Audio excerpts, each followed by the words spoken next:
Driving up north on the Trans-Canada Highway. Eskutik eskura. The night is sweet. Manos que cuentan. Thousand stars. Eskutik eskura. I'm driving up north Eskutik on the eskura. Trans-Canada Highway. Manos que cuentan. Eskutik eskura. Night is sweet. Eskutik Thousand eskura. stars. Manos que cuentan. Beraien identitatea aztarna modun uzteko erabili ditugu eskuak. Bai buztinean, bai paperean, eta baita ez bakarrik eskuak ere, baizik eta ahotsa ere aztarna moduan. Orduan azkenean da bakoitzaren identitate puntu garrantzitsu bat. Love and lie with you. I wanna build a home.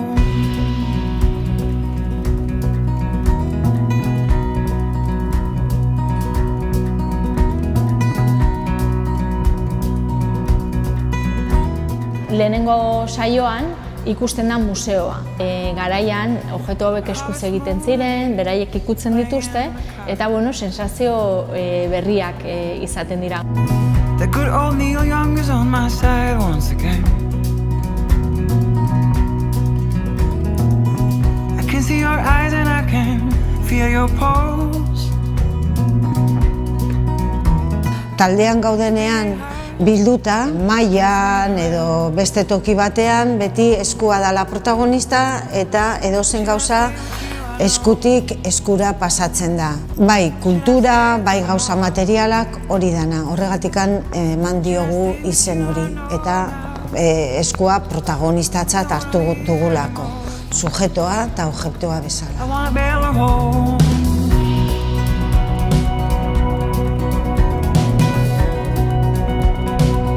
Hori da lehenengo aztarna. Aztarna nolabait ama lurrean edo uzten deguna. Bai, azkenean norbaitek eskua ematen badizure laguntza da, orduan hori kontaktua da. Batzuk ez zuten inoiz ere buztinarekin lan egin. Orduan kontaktu hori eta ezetasuna eta biguina dagoenean edo beste sentimendu bat ere bai berpiztu die.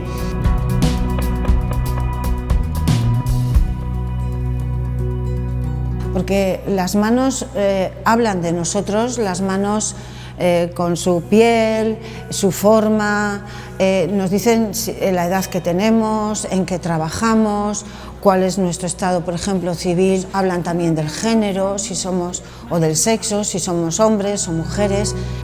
Polita izan du da, igual batek bere burua, bere eskua markatu ezin duen momentutan eta bere lagunak lagundu ahal izatea. Esa lógica de mano en mano, pues al final en la comunidad, en el compartir, es como creamos las cosas.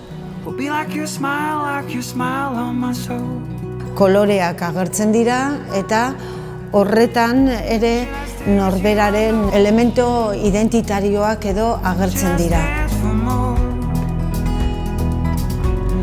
Se trabaja lo que son los diferentes sentidos, el tacto, la vista, el oído, y que al final el resultado es un resultado creativo y bonito.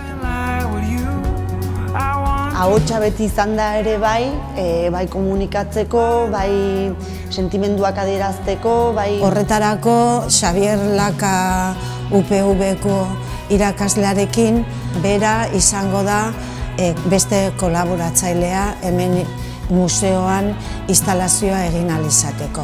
Gera saio batzuetan grabatzen beraien ahotsak, bai euskeraz eskutik eskura eta gero edo manos que cuentan, eta gaina egia da grabatu dugunean oso polita izan dela, zen beraien artean ere animatzen zian, ez?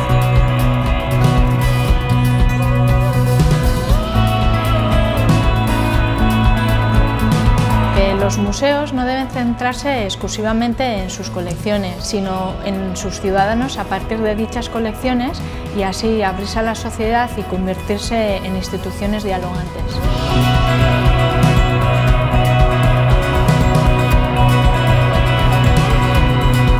Aukera bikaina egiten zait sentitzeko balio dutela, artista txiki batzu direla denak. Honekin ere aurkeztu nahi dugu ez bakarrik gure aurrekoek, gaur egungo jendeak ere biztanleek ere beraien identitatea ere eta beraien aztarna utziko dutela hemen gaurko museo honetan.